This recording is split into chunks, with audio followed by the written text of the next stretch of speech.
Gautam Duggad is with us, Managing Director, Head of Sales, Institutional Equities at Motilal Oswal Financial Services. That Moti Conference, Global Investor Conference wrapping up. Gautam, good to have you here as always. Let me start with, we'll ask you about the feedback and what stood out, etc. But the one conversation which was the most well attended at the conference over the last 3 days, Gautam. Hi, Prashant. Thanks for having me. So there were multiple conversations, Prashant. It's very difficult to pinpoint. Almost all our 14 CEO tracks were super packed. But I saw the interest levels quite high towards manufacturing related CEO tracks. So names like Dixon, Ecos, they've seen massive interest. Then, of course, financials. We had HDFC Mutual Fund, AMC, and Shriram Finance. And then some of the non-listed ones also, like we had the promoter of Balaji Wafers talking about his journey from 1982, his humble beginnings, and how he's made it into a 35,000 crores enterprise. So clearly there was wide interest across variety of segments and companies which presented at CEO Track, and of course for the 180 plus companies which did investor meetings beyond CEO Tracks. But I mean, the two things which you kind of stood out, right? Manufacturing, huge interest, and AMCs as well, right? Yeah. And of course, a bunch of others, but these are the two which stood out. Manufacturing, let me put it let me put it in a bracket of three: manufacturing, industrials, and manufacturing/industrials, financials, and consumption discretionary side. Within financials, obviously, there's more interest on the non-bank side. Which is also what is reflected in the allocations that you see in the way portfolios have evolved in the last 6 months or last 12 months. So clearly a lot of interest on the non-banking side in financials, be it capital market names, be it the lending NBFCs, is tremendous interest out there. And of course, from the recency effect is also playing out. The quarter that has gone by, both cohorts of NBFCs, lending as well as non-lending, have delivered close to 30-32% earnings growth. All right. Hi, Gautam. Good to see you in. That I think Balaji wafers, I think there were wafers on the table as well at when the promoter was addressing the people. I think they were quite yummy. That's the feedback I got. Much more than wafers. Yeah, almost all their products were there. I'm wondering what happened when the alcohol beverage companies came on stage. So there are alcohol beverage companies representing in the conference, and they have their whole portfolio displayed in the meeting rooms too. Cheers to that then. What else? What are the big fears? What are the risks? It's sounding like mood was upbeat with the kind of participation you got at the conference. But, what's the fear?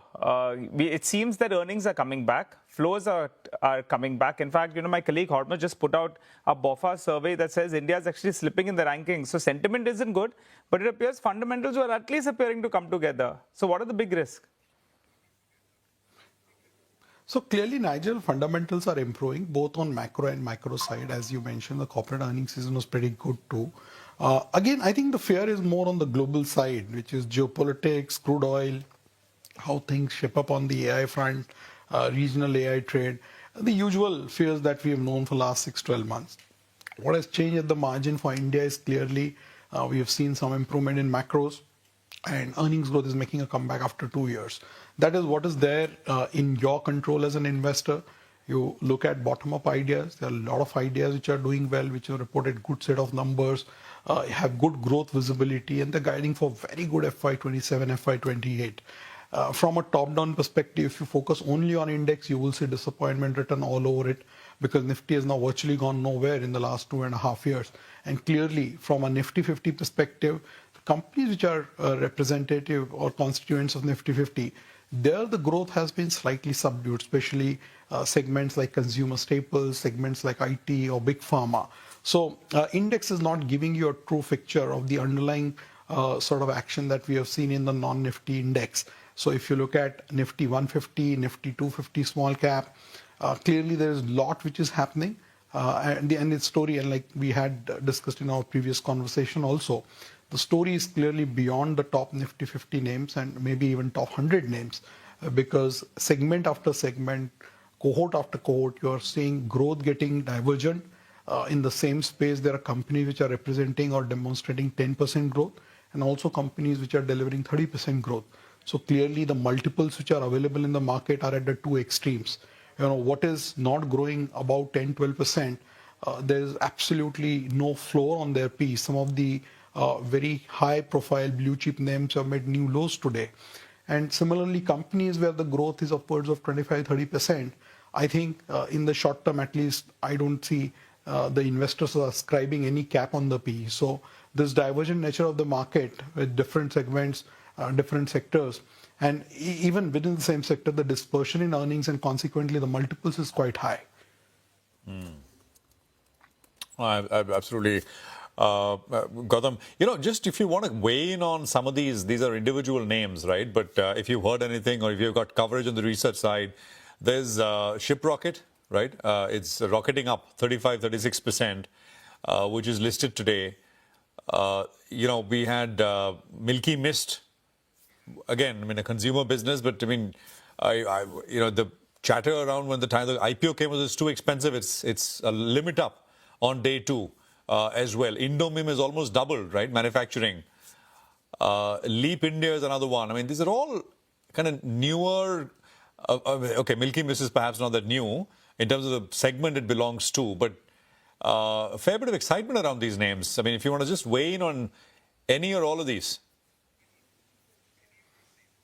So, Prashant, obviously, without speaking about the individual companies, if I can add more to that, you had Molbio, which is listed at a 30% premium.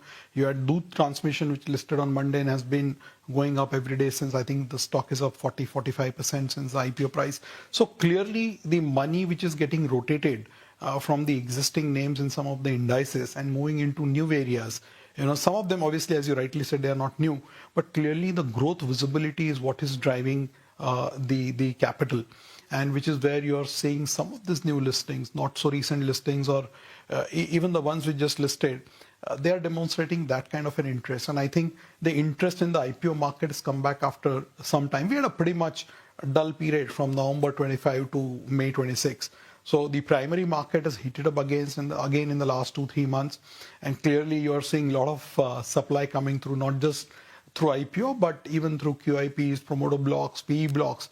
The underlying thing remains same, Prashant, where there is a growth irrespective of the sector. But Gautam, my only point... That's where the investor money is moving. Yeah. But my only point is... Yeah. Are bankers suddenly deciding to leave a lot of money on the table? Valuations are not cheap, right? 50, 60 times routinely. So, or is this the lack of opportunities elsewhere? So, let's do something new, that kind of mindset. Or is this just a little bit of euphoria here for listing gains? What explains it? So it's a combination of everything, Prashant. I mean, again, everything depends on, it's case specific, right? For example, some of the segments which you got listed, there the interest is pretty high because they are the first representative of that sector in the listed market. So clearly there is a lot more excitement. I wouldn't call it euphoria because sometimes what happens when in the existing segment you're seeing a slightly modest or subdued growth, clearly there is a company A, B, C which comes in and gets listed, which is demonstrating 30, 35% kind of a growth. You will see some more excitement happening there. Now, it is up to that corporate or to that company to demonstrate and execute on the promises that they've shown. And market has been equally brutal. When the companies do not meet their guidances, do not meet their promises, the same market has also brought the multiples down, even in the case of new listed companies or new age companies, so to say. There are many examples of that over the last 4 years. So it's not as if that every company which got listed from a new age segment has done exceedingly well. There are clearly a bunch of companies which have not done as well. So market has been fairly, I would say prudent in that sense. Okay, all right. Well, Gautam, always a pleasure hearing your thoughts. Have a good end to the conference. And I look forward to catching up with you. Missed out on coming to the venue this time around, but catch you soon. Thank you. Look forward. All right. Well, let's